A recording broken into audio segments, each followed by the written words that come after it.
Ya, poinnya adalah dapat dibuktikan kebenarannya. Berarti kalimat fakta itu berisi tentang kalimat yang membuktikan kebenarannya. Artinya kalimat itu benar-benar ada loh buktinya, bisa dibuktikan gitu ya.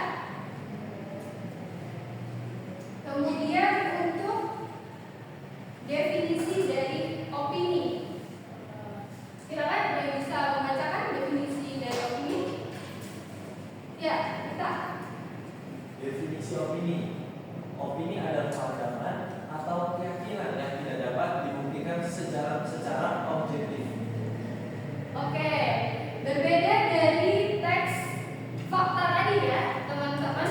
Kalau untuk definisi dari opini yaitu ada pandangan dan keyakinan yang tidak dapat dibuktikan.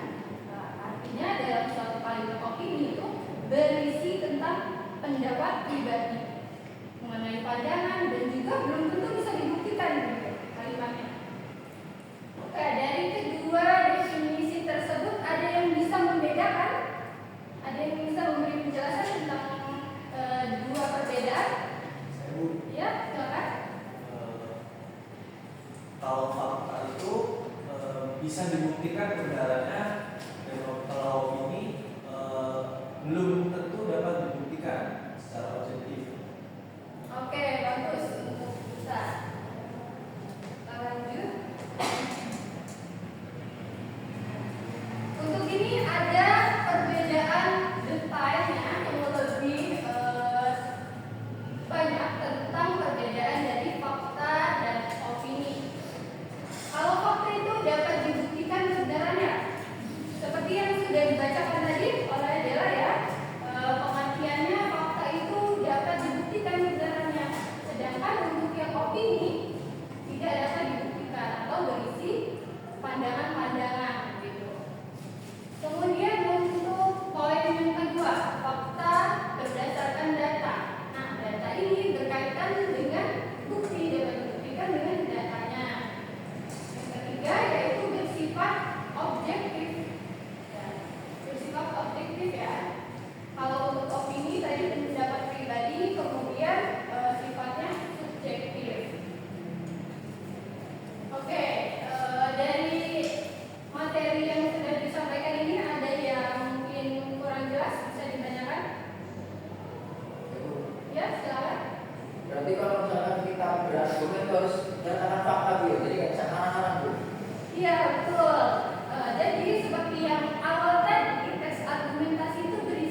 Dari pengertiannya saja, teks argumentasi itu ada dua analisis, ada opini dan fakta. Ketika tidak ada salah satunya, berarti ada kekurangan. Maka bisa jadi itu hanya teks lain, bukan teks argumentasi. Karena kalau kita beropini, tentunya harus didukung dengan data. Baru itu bisa disebut teks argumentasi. Oke, cukup? Oke. Sekarang sebelum Ibu tutup, ada yang bisa menyimpulkan pembelajaran kita pada hari ini? Saya Bu, Ya. ini menyimpulkan pelajaran hari ini itu membahas tentang teks argumentasi. Di dalam teks argumentasi ini terdapat dua, isinya terdapat fakta dan opini. Fakta ini berisi tentang fakta atau data yang dapat dibuktikan kebenarannya, sedangkan opini itu hanya argumen biasa tanpa bisa dibuktikan, dan itu bersifat dari diri sendiri dan belum tentu dapat dibuktikan. Baik, terima kasih Bu Cita. Untuk teman-teman yang lain diharapkan juga sudah memahami, sudah bisa menyimpulkan. Nah, untuk mendukung pembelajaran kita pada pagi hari ini supaya teman-teman makin paham, Ibu beri penugasan untuk pekan depan dikumpulkan dengan anak-anak. Silakan dibuka buku paketnya di halaman 20. Baik, sudah ketemu ya? Sudah Bu. Di situ ada 5 soal untuk dikerjakan dan dikumpulkan pekan depan. Untuk teman-teman yang ada hal-hal yang mungkin nantinya kurang paham atau masih bingung, bisa saling bertukar ide ya, atau saling belajar bareng untuk melengkapi pemahaman teman-teman.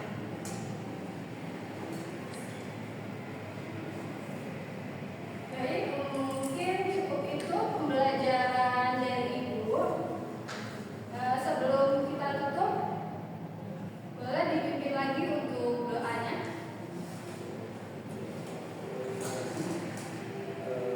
Untuk mengakhiri pertemuan kita dalam pembelajaran pagi hari ini, marilah kita berdoa menurut agama yang percaya masing-masing.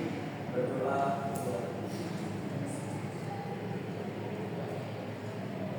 selesai. Dan kembalikan ke media. Tetap semangat ya untuk teman-teman semua untuk pembelajaran pekan depan. Kita akan melanjutkan materi setelah opini dan kalimat fakta dalam teks argumentasi. Kemudian jangan lupa